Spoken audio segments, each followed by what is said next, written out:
Hey guys, welcome to my channel. So today I'm reviewing the new Natasha Denona mini sunset palette. So if you're interested, then just keep on watching. So I was really excited when this palette first came out just because I do own the sunset palette and I'm obsessed with it. I wish I didn't love it so much because now I want all of Natasha Denona's palettes. I wanted this one just because I thought this would be a really great one to travel with.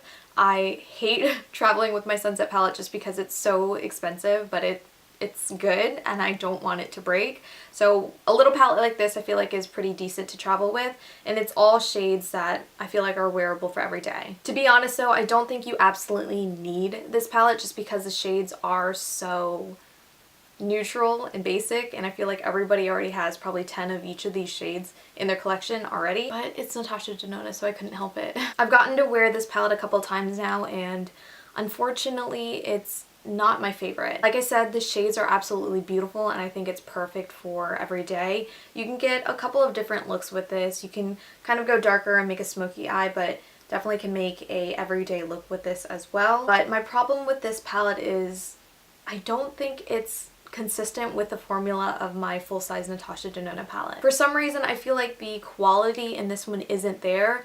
I believe she did recently change the formula, so that may be the reason why, which is so unfortunate because I love my other palette so much that I was hoping that this one would be the same quality. For $25, I do feel like that's a pretty hefty price tag to pay just because the size of this palette is quite small. I don't think I would mind $25 for Natasha Denona if the quality was the same as her original palettes, but it's, I don't know, for $25 for this little thing and it's just okay to me.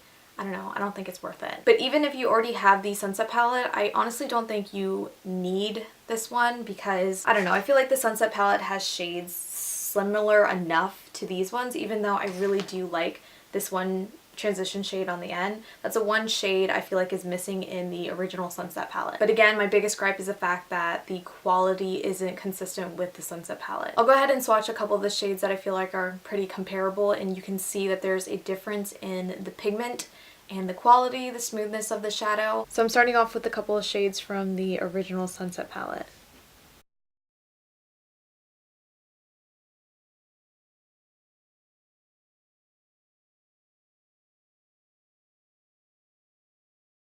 And then here is the mini Sunset palette.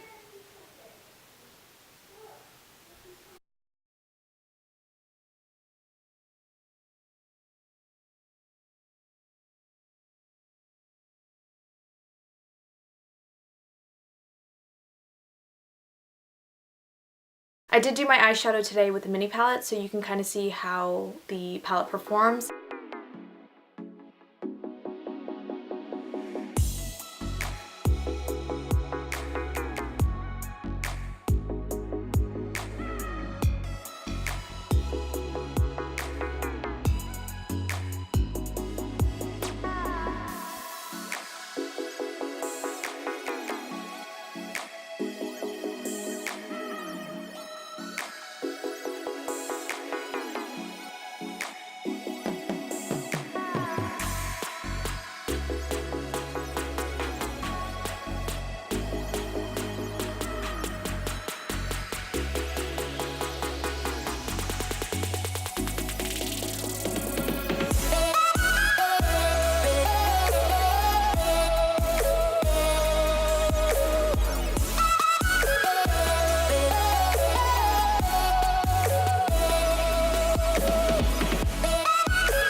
I went ahead and finished the rest of my makeup, and as you can see in the tutorial, the shadows, they blended fine. I don't think that it was horrible, but from using other Natasha Denona shadows, I feel like this one isn't as good as their old formula. I feel like the shimmer shades in the older palettes are just so pigmented and shiny, but with this one I feel like I had to work with it a little bit more to build up that shine. Again, the formula just isn't consistent with the older formulas, so that's kind of where my disappointment comes from. For $25, I'm going to go ahead and say that you can pass on this palette because it doesn't come with a lot of product. It's super tiny and I don't know. I hate to say that just because I really enjoy Natasha Denona products, but this one, it was just a little bit underwhelming for me. So that's it for this really quick review. I hope you guys enjoyed it. Definitely leave me any questions, comments, concerns down below. Subscribe if you haven't already so you can come join the family, and I will see you in my next one.